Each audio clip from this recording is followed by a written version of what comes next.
Donald Trump, the 47th President of the United States, was just a month into his second term. The White House in Washington, D.C. was as busy as ever, with Trump working late into the night in the Oval Office. That evening, he was in a private meeting with Elon Musk, discussing a major tech investment that could boost the American economy. But that night, something unexpected happened. The quiet of the Oval Office was suddenly broken when Trump's chief of staff rushed in. "Mr. President, we have an urgent situation. One of the biggest late-night talk shows has invited you on tomorrow night, but we've received intel that it's a setup." Trump raised an eyebrow. "Which show?" "James Corbin's late-night show." Trump knew the television world well. James Corbin was a darling of the liberal media, famous for mocking Trump on air. If this was an invitation, it wasn't for an interview. It was an ambush, but Trump wasn't one to back down from a challenge. "Elon," he said without hesitation, "we're going to turn the tables on them." Musk smirked. "I think I have just the plan, Mr. President." The next evening, Trump's team headed to New York. Every detail was planned.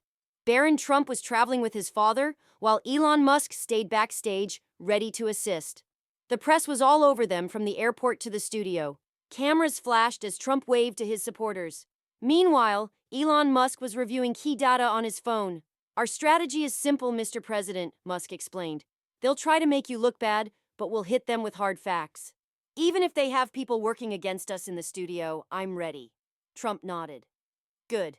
It's time to teach them a lesson." James Corbin opened his show with his usual smug grin.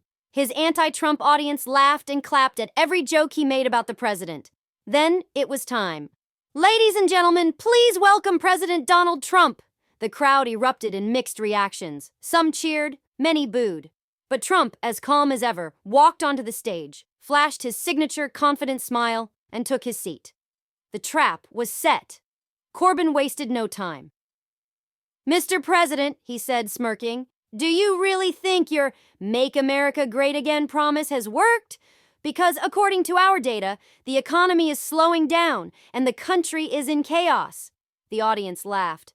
Corbin looked pleased with himself. Trump, however, remained completely unbothered. "Elon, why don't you send James the real numbers?" Trump said, leaning back in his chair.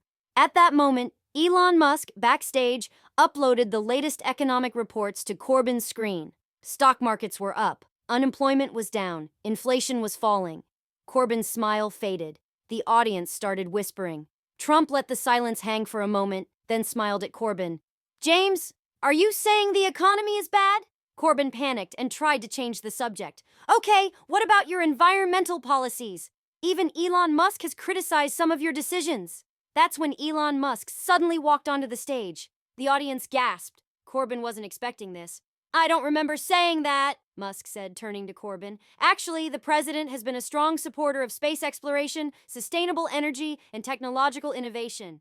That's exactly what America needs." The audience fell silent. People who came in expecting to laugh at Trump were now listening carefully. Corbin knew his plan was falling apart. He grabbed a cue card, desperate to regain control. "Mr. President, let's be honest. How many people here actually support you?" Corbin sneered.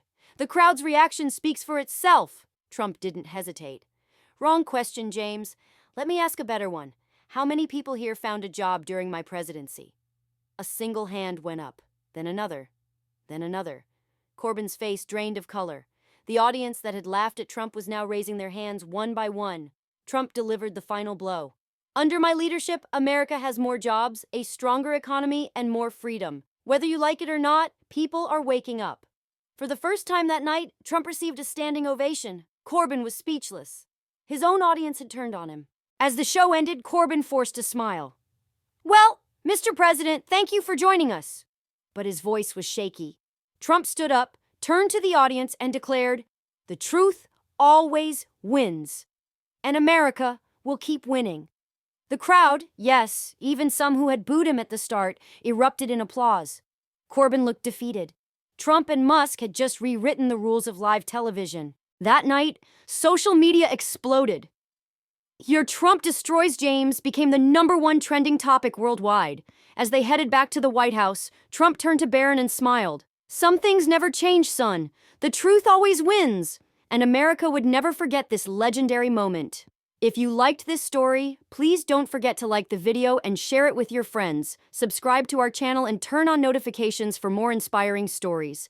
Remember, sometimes a small act of kindness can completely change a life.